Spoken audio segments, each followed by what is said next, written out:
துலா ராசியில் பிறந்த நண்பர்களுடைய வாழ்க்கையிலையும் வாழ்வாதாரத்திலையும் பிறக்கப்படக்கூடிய மே மாதத்தில் இந்த பிரபஞ்சம் எந்த மாதிரியான ஒரு மாற்றங்களை தர போகுதுன்றது பற்றி தானுங்க முழுமையாக ஆதாரப்பூர்வமாக இந்த பதிவில் நம்ம பார்க்க போகிறோம்.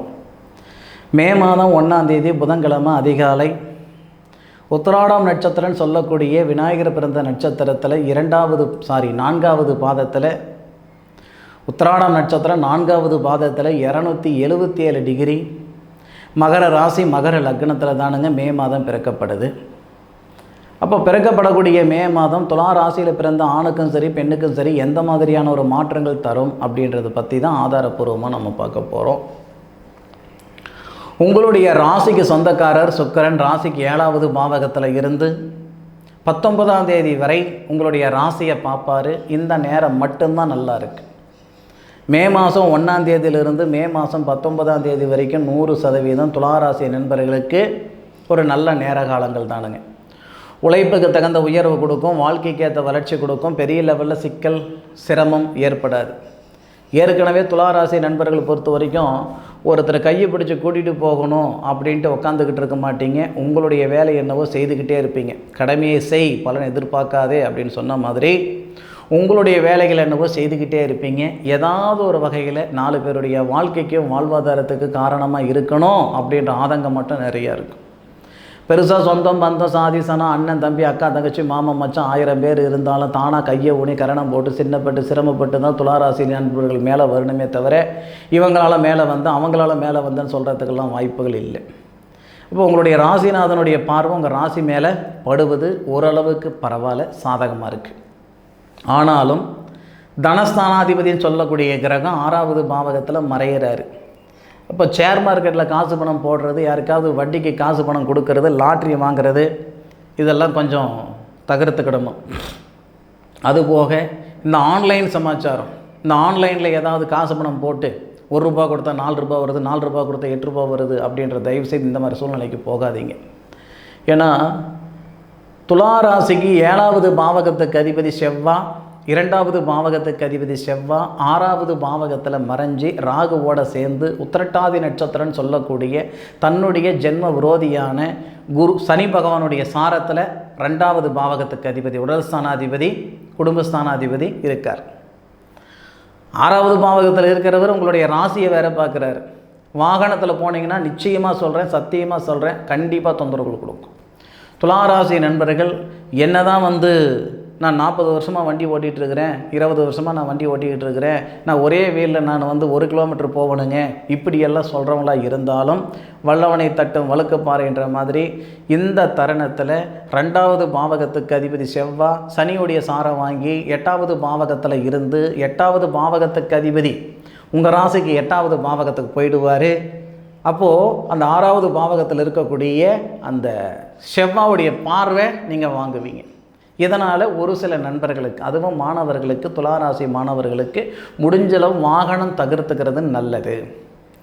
எத்தனை நாளைக்கு சார் அப்படின்னா அந்த 6வது பாவகத்தில் இருக்கக்கூடிய அந்த குரு செவ்வாய் மாறுற வரைக்கும்.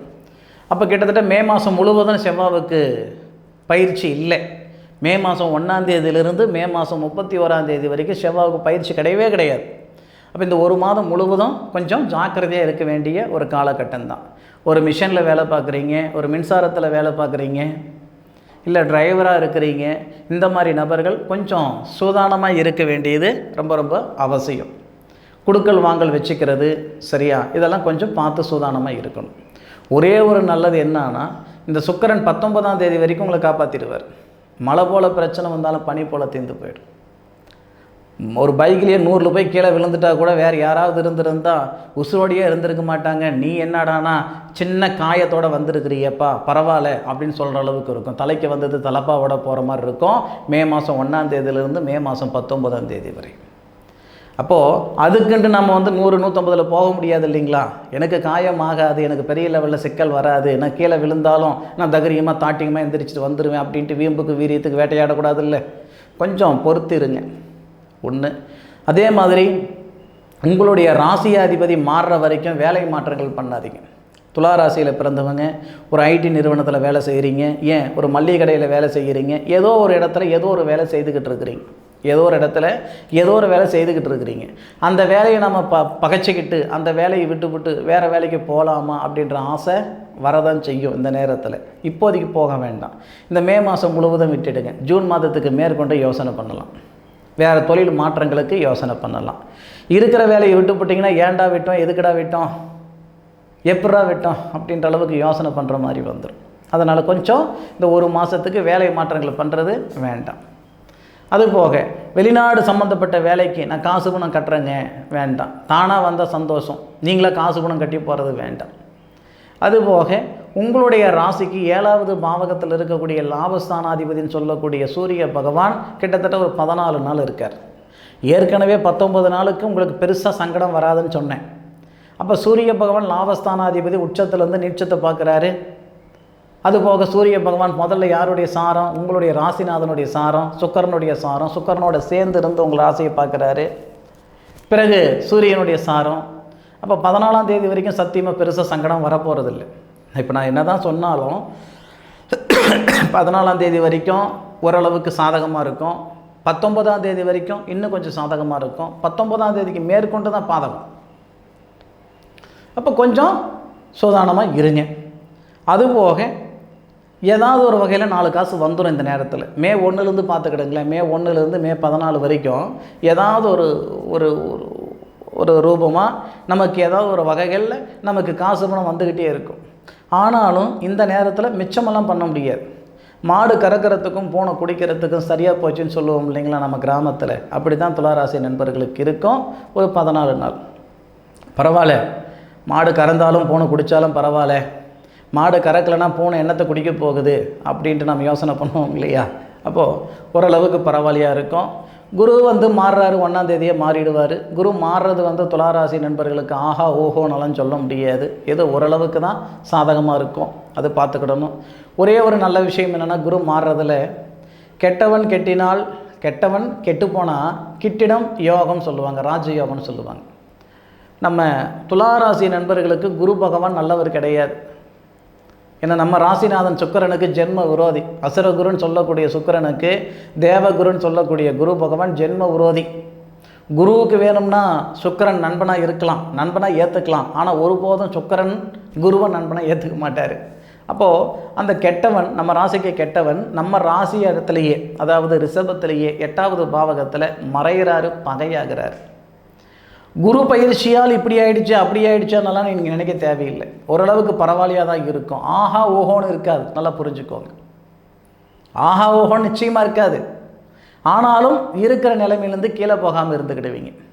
மே மாதம் 7ஆம் தேதி வரைக்கும் சூரிய பகவான் நமக்கு யாருடைய சாரம், சுக்கிரனுடைய சாரம் வாங்குறாரு. இதை விரைய செலவுகள் ஏதாவது ஒன்று பண்ணிக்கலாம், செஞ்சுக்கலாம். மே மாதம் 7 தேதியிலிருந்து 21ஆம் தேதி வரை சூரிய பகவான் தன்னுடைய சுய நட்சத்திரத்தில் வர்றதுனால கொஞ்சம் தன வரவு வந்துக்கிட்டு இருக்கும். புரோஜனமாக உருப்படியாக ஏதாவது வேலைக்கு பயன்படுத்திக்கோங்க. மே மாதம் 21ஆம் தேதியிலிருந்து மே மாதம் 31ஆம் தேதி வரை சந்திரனுடைய சாரம் வாங்குறாரு சூரிய பகவான். முதல்ல உங்களுக்கு வேலை மாற்றங்கள் பண்ணணுன்ற எண்ணம் இல்லைனாலும் மே மாதம் 21ஆம் தேதியிலிருந்து மே மாதம் 31ஆம் தேதிக்குள்ளார சுடுதண்ணி காலில் ஊற்றுன மாதிரி இல்லை நான் மாற்றியாகணுன்ற எண்ணங்கள் வரும். மாறாமல் இருக்கிறது நல்லது. புதுமையாக தொழில் தொடங்காமல் இருக்கிறது நல்லது. இருக்கிற வேலை என்னவோ செஞ்சுக்கிட்டு வாங்க.